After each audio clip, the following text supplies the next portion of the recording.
Today has been brought to you by my free gift called How to Simplify a Conversation. You can grab it at englishmadesimple.net/convo, C-O-N-V-O. Hey amigos y amigas, you're listening to the English Made Simple show. This is episode number 223, number 223, número 223.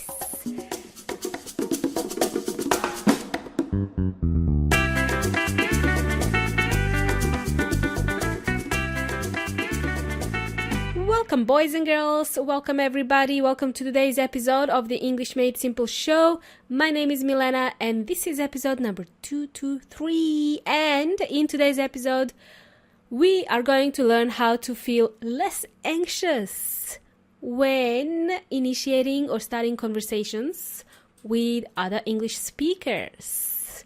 Yes, Again, let me repeat that long word, okay? Conversations, that's a long word.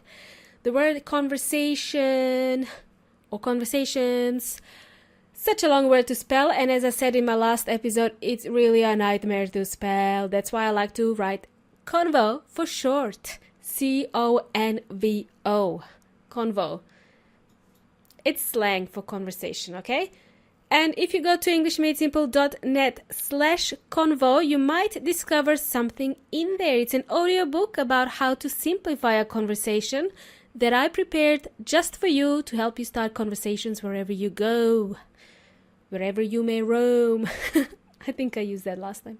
If you're new to the show, please go to episode 221, where I talk about this audiobook in more detail. Okie dokie, so back to today's episode. I'm going to share my strategy, what helped me in the past, okay, when I was learning English.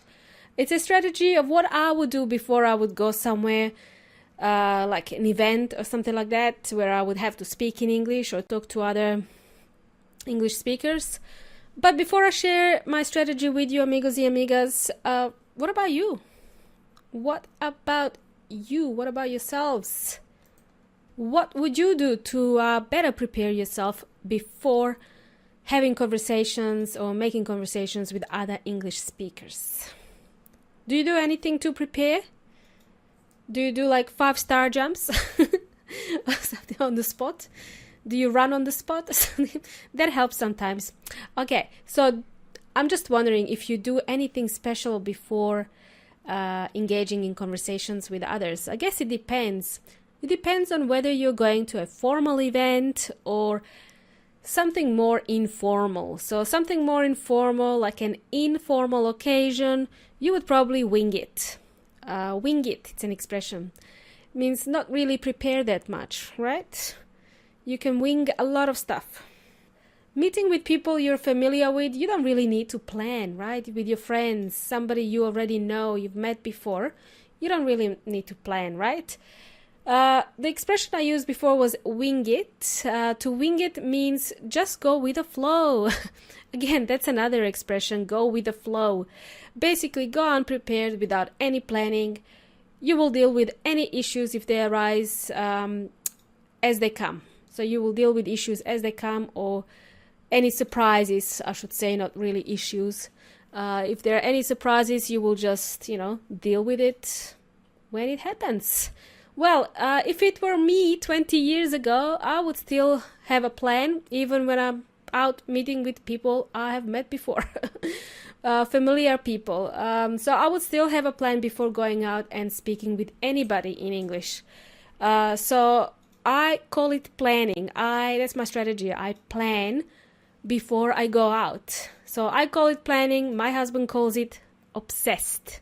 He calls me a control freak because I have to check and analyze every little detail before I make a decision, even if it's going out to see our friends.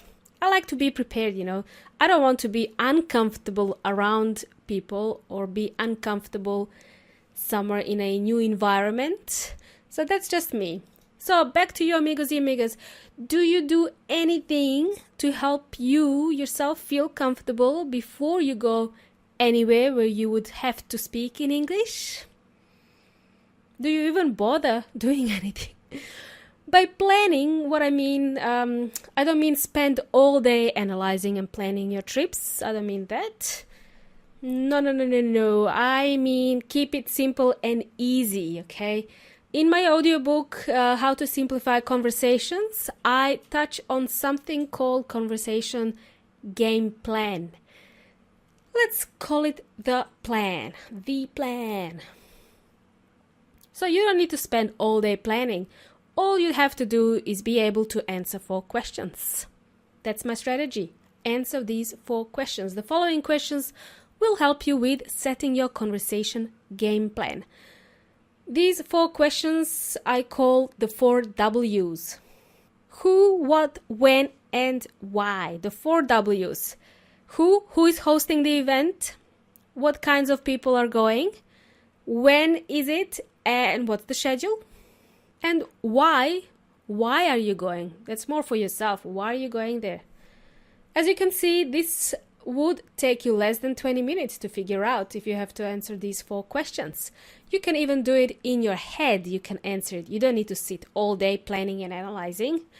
But knowing answers to these questions will better prepare you and ultimately make you feel more comfortable when you reach your destination, when you have to speak with others in a language that's not yours.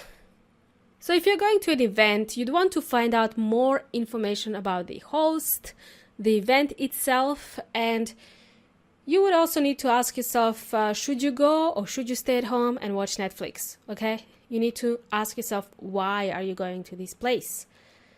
There had been a lot of times where I thought to myself I should have stayed at home with a tub of ice cream and watch reruns of the early noughties TV show called Sex and the City. So now I ask myself, should I be there or not? Should I stay or should I go? It's just like that song. Should I stay or should I go? I got the song stuck in my head now. Great.